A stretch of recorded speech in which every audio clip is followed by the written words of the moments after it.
Prosseguindo na pós-graduação de História de Israel, estamos falando sobre Herodes, a sua influência para os dias do Novo Testamento, né? E estamos falando sobre as edificações desse personagem, que tem um lado muito mau, mas tem um lado de um homem que fez grandes edificações, ok? Vamos falar agora da fortaleza de Massada, que é tão conhecida na história de Israel, porque essa fortaleza, em cerca de 70 anos, ela será utilizada para fazer uma revolta contra os romanos, né? 70 não, desculpa, ela foi construída próximo do 31, mas no ano 70 da era cristã, ela será usada como refúgio, ok? Para os judeus. Como ela foi construída próximo do ano 30, ou cerca de 100 anos depois, vai haver uma revolta e o último refúgio dos judeus dessas destruições romanas, né, a destruir essa revolta, exatamente nessa fortaleza de Massada. Então veja como Herodes, esse homem do mal, é também uma pessoa que acabou marcando Israel de uma certa maneira, né? Então, o número 3.2 no nosso material didático diz: fortaleza edificada pelos asmoneus. Lembre-se, quem são os asmoneus? Esse termo é muito utilizado, eu posso falar asmoneu, tá bom? Ou macabeus, tá bom? Porque os macabeus, eles eram descendentes de um sacerdote chamado Asmon, que formou a dinastia, vou chamar assim, né, dos asmoneus, e os macabeus eram asmoneus, ok? Então foi uma fortaleza edificada pelos asmoneus em um monte rochoso com cerca de 520 metros de altura, 200 metros de comprimento e 60 metros de largura. Então vocês pensem, ele foi construído em cima de uma região, ok, esse rochoso, 520 metros de altura. Então, para você tomar essa fortaleza era muito difícil. Seria como você pegar aqui, o Pico da Tijuca é mais alto, né? Mais de 1000 metros, ok? O dobro desse daqui, mas pense num outro local com metade do Pico da Tijuca, ou como ali no Pão de Açúcar, vamos colocar, tá bom? Você construiu uma fortaleza ali em cima, no deserto. É muito difícil você tomar essa fortaleza, ok? E Herodes, ele vai pegar esse local e transformar numa grande fortaleza, tá bom? Então veja também que lá em cima ela tinha 200 metros de comprimento e 60 metros de largura. 200 metros, dá para ver que era uma fortaleza muito grande. E essas fortalezas tinham como eles viverem ali por muito tempo, porque eles tinham locais onde eles poderiam colocar o trigo, e eles também tinham grande reserva de água, tá bom? Que eles faziam grande cisterna. Herodes vai mandar fazer grande cisterna. Então vai ser um local estratégico. Bom, foi um projeto inicial de Jonatas Macabeu, próximo do ano 160 a.C. No ano 30 a.C., recebeu de Herodes, chamado Grande, um investimento que a transformou em um dos lugares mais difíceis de serem conquistados na região de Canaã. Eu diria o local mais difícil, ok? Tanto que será a última resistência contra o Império Romano, ok? O termo Massada significa lugar seguro. Foi edificada em um planalto próximo ao Mar Morto e tinha penhascos de 400 metros de altura. Herodes a ampliou entre 37 e 31 a.C. Ergueu uma dupla muralha de pedras com 140 metros de extensão e de altura e com 30 torres de vigia. Veja o que Flávio Joséfo nos diz. Ele diz: o sumo sacerdote Jonatas foi o primeiro que escolheu esse lugar para construir um castelo, qual ele chamou de Massada. Bom, uma pausa aqui para explicar a vocês. Lembre-se que Jonatas, ele era um macabeu. Aquela história que eu contei para vocês, dos macabeus que se revoltaram contra os gregos e conseguiram livrar os israelitas daquela operação dos gregos para implantar ali a idolatria. Os macabeus eram sacerdotes, eles eram descendentes de Arão, ok? Então ele chamou de Massada.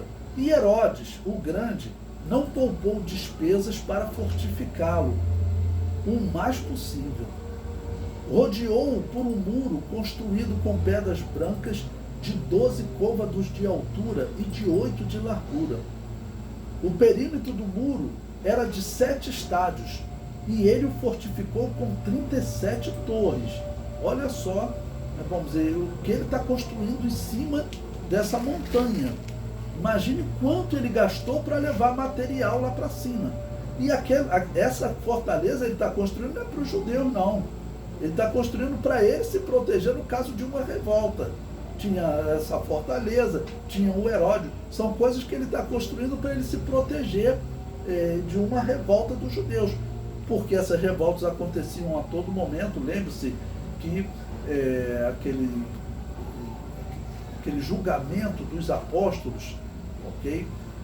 Em que o rabino Gamaliel acabou defendendo os israelitas ali, os cristãos, digo, ele citou vários revoltosos. As revoltas eram comuns em Israel, porque era um estado que o israelita que levava a religião a sério, e na religião judaica, como era a conquista de terra, era um país, eles tinham a luta armada. O cristianismo não, Jesus Cristo falou, eu vos envio como ovelha ao meio de lobos. O cristianismo, o cristão, ele não pega em armas nem para se defender. Foi assim na história, ok? Mas aqui os judeus, a ordem era que eles mantivessem a terra limpa. Então as revoltas eram normais. A tentativa de matar Herodes eram normais, porque havia muito ódio contra esse homem, até pela sua maldade. Nós vamos ver que ele mandou matar a sua mulher, né, que era uma judia, okay? Uma judia descendente dos macabeus. O homem era louco. Então as suas maldades faziam também com que muitos queriam matá-lo. Vou contar uma coisa para vocês, que depois nós vamos até estudar isso novamente, mas eu estava reunido hoje com um irmão, contei para ele, ele ficou espantado. Para vocês terem ideia, Herodes, ele era tão odiado, ele era tão mau, que percebendo que estava adoecendo e que ele iria morrer, e diz a história que ele queria que houvesse choro em Jerusalém. Herodes, ninguém vai chorar por você, as pessoas vão dar gargalhada. Ele falou, não, mas eu vou arranjar uma maneira de todo mundo chorar. Eu vou deixar escrito uma lei, quando eu morrer, eles vão ter que matar todos os nobres de Jerusalém. Vai pegar a família de todos os nobres, vai matar o nobre principal daquelas famílias, para essas famílias estarem chorando. Elas não vão estar chorando por mim, mas elas vão estar chorando no dia do meu velório. Para você ter ideia da loucura do homem, o que ele fez. Graças a Deus essa ordem foi cumprida, porque sabia que ia gerar uma revolta em Israel, né? Ok? Então veja que ele está construindo essa fortaleza, 37 torres de vigia, de 50 côvados de altura cada uma, as quais se comunicavam com aposentos bastante espaçosos, construídos ao redor desse muro, nas adjacências. E como a terra dessa pequena planície era muito fértil, ele quis que fosse cultivada para prover a subsistência dos que ali buscassem sua segurança, se não pudessem obter víveres de outros lugares. Uma pausa aqui para poder explicar a vocês. Então veja, o cerco que os romanos vão fazer a Massada é um cerco que vai durar 2 anos, porque eles tinham como sobreviver lá dentro por muito tempo. Os romanos vão acabar invadindo. Nós vamos conhecer essa história no próximo capítulo, tá ok? Nós vamos ver essa história, mas aqui Flávio Joséfo está descrevendo como era suntuosa essa obra. E eu já falei para vocês e vou repetir. O plano de Herodes, ele está também construindo e enriquecendo Israel. O plano dele é ser recebido como Messias. ok? O plano dele é ser recebido como Messias. E isso vai culminar na construção do templo. O comentário prossegue. Os príncipes tinham ainda mandado construir o recinto desse castelo do lado do norte, um soberbo palácio ao qual se subia pelo caminho do lado do ocidente. As muralhas eram muito altas e muito fortes, e nos 4 cantos haviam 4 torres de 60 côvados, ou seja, tinha 4 torres grandes e várias torres, dezenas de torres menores, né? Era algo, vamos dizer, até exagerado, porque um exército que viesse te cercar seria facilmente visto só com essas 4 torres, ok? Então essas 4 torres ainda tinham 60 côvados de altura. Vamos colocar aqui, isso aí representa, olha, 30 metros de altura, 60 côvados representa 30 metros, tá ok? Então, para você ver, essa torre era de 30 metros de altura. 30 metros, nós vamos pensar aí num prédio de 10 andares, considerando 3 metros por andar. Só a torre no alto da montanha, né? O comentário prossegue, a citação de Flávio Joséfo, né? Os aposentos do palácio, suas galerias e seus banheiros eram admiráveis. Colunas de um só bloco de pedra. Como é que subiu essa pedra lá para cima? Eram escravos. Muitas pessoas pobres, e ele tinha dinheiro para pagar, porque a cidade estava enriquecendo, ok? E prossegue, então, colunas de um só bloco de pedra sustentavam-nas, e o conjunto era tão fortemente unido que nada podia ser mais firme. O pavimento era de mármore de diversas cores. Herodes tinha feito cavar muitas cisternas na rocha para conservar a água da chuva, porque as fontes não forneciam o suficiente para todos. Ou seja, uma pausa aqui para explicar a vocês.